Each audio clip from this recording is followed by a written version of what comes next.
Pendant 20 ans, ma famille a préféré la version de moi racontée par ma sœur. La sœur parfaite et la sœur qu'on ignorait. Pendant près de 20 ans, ma famille a préféré croire la version de moi que ma sœur racontait aux autres plutôt que de chercher à connaître la vérité. Lorraine avait toujours su occuper l'espace. Belle, charismatique, sociable, elle attirait naturellement les regards et les compliments. Dans chaque réunion familiale, elle devenait le centre de l'attention avant même d'avoir prononcé une phrase. Moi, j'étais l'autre sœur. Celle qu'on présentait vaguement comme travaillant, pour le gouvernement, avant de changer rapidement de sujet. Celle dont les réussites étaient qualifiées de simples, nouvelles professionnelles, tandis que les accomplissements de Lorraine étaient célébrés comme des événements familiaux majeurs. Avec le temps, ce traitement était devenu une habitude. Une réalité silencieuse que personne ne semblait vouloir remettre en question. Lorsque Lorraine organisait une récession, tout le monde accourait. Lorsqu'elle racontait une histoire, chacun écoutait attentivement. Lorsqu'elle plaisantait à mes dépens, les rires arrivaient immédiatement. Mes parents ne l'encourageaient pas ouvertement. Ils laissaient simplement faire. Et parfois, ce que l'on tolère finit par faire autant de dégâts que ce que l'on provoque. Le soir de mon retour à Chesapeake Bay, tout semblait suivre le même scénario. Le club était décoré avec élégance. Les lustres illuminaient la salle de bal. Les invités circulaient entre les tables, les coupes de champagne à la main. Lorraine avait pris possession de la scène comme elle l'avait toujours fait. Micro en main, elle transformait ce qui devait être une célébration familiale en spectacle personnel. Puis, comme souvent, elle décida que j'étais le sujet idéal de ses plaisanteries. Elle se moqua de mon travail, de ma discrétion et de ce qu'elle considérait comme une absence totale d'importance. Les rires fusèrent. Jusqu'au moment où son mari, le commandant Evan Whittaker, aperçut l'insigne fixé discrètement à ma veste. À partir de cet instant, plus personne ne rit. Le moment où le silence a changé de camp. Evan connaissait parfaitement la signification de cet insigne. Il savait ce qu'il représentait. Et surtout, il savait ce qu'il impliquait. Son attitude changea immédiatement.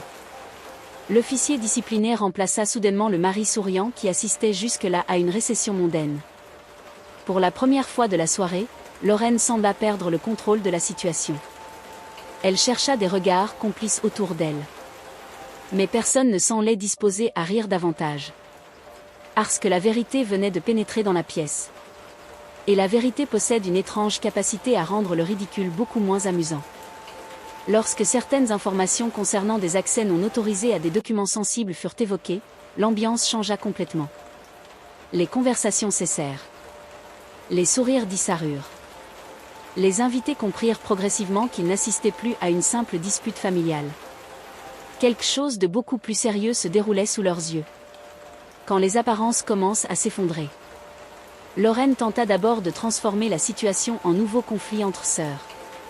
Selon elle, j'étais simplement jalouse de l'attention qu'elle recevait. Cette explication avait toujours fonctionné dans le passé.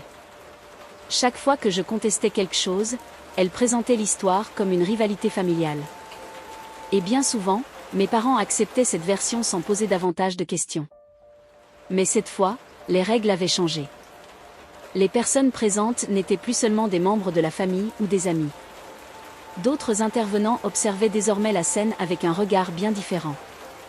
Lorraine continuait à nier. Pourtant, plus les questions se multipliaient, plus son assurance se fissurait. Son mari lui-même commença à comprendre que certaines explications ne tenaient plus. L'écart entre ce qu'elle racontait et ce qui apparaissait progressivement devenait impossible à ignorer. Autour de nous, les invités observaient en silence la chute de celle qui avait toujours semblé intouchable. Pendant des années, Lorraine avait construit son image en se comparant aux autres, et particulièrement à moi. Elle avait besoin d'être la sœur brillante. La sœur admirée. La sœur qui réussissait davantage. Et pour maintenir cette image, il fallait qu'une autre personne occupe le rôle inverse. Ce rôle avait été le mien pendant très longtemps. Jusqu'à cette soirée. Le prix du mépris.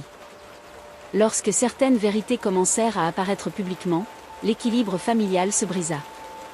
Mon père ne regardait plus sa fille préférée avec fierté.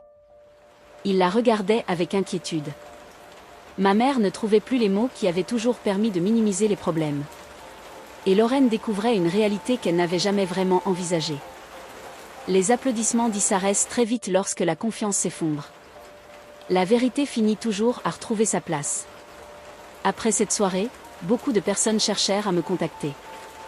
Des cousins. Des connaissances.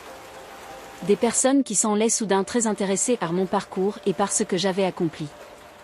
Je répondis à peu d'entre elles. Car l'attention qui apparaît uniquement lorsque le pouvoir devient visible ressemble rarement à du respect sincère. Avec le temps, j'ai compris quelque chose d'essentiel. Pendant des années, j'avais cru que rester discrète me protégeait. Dans certains contextes, c'était vrai. Mais le silence peut aussi permettre à d'autres de raconter votre histoire à votre place. Lorraine avait passé une grande partie de sa vie à définir qui j'étais aux yeux de notre famille. Une sœur insignifiante. Une présence secondaire. Quelqu'un qu'il était facile de sous-estimer. Cette version lui convenait parce qu'elle renforçait la sienne. Mais une identité construite sur le mépris finit toujours par se fragiliser. Ce soir-là, les invités n'ont pas seulement découvert mon véritable parcours. Ils ont découvert à quel point les apparences peuvent être trompeuses. Ils ont compris qu'une personne silencieuse n'est pas nécessairement faible. Qu'une femme discrète n'est pas forcément insignifiante. Et que ceux que l'on traite comme des figurants peuvent parfois porter des responsabilités que personne n'imagine. Ma famille a longtemps préféré la version de moi racontée par Lorraine. Mais la vérité possède un avantage que les mensonges n'auront jamais. Elle n'a pas besoin d'être répétée sans cesse pour exister. Il suffit qu'elle soit révélée une seule fois.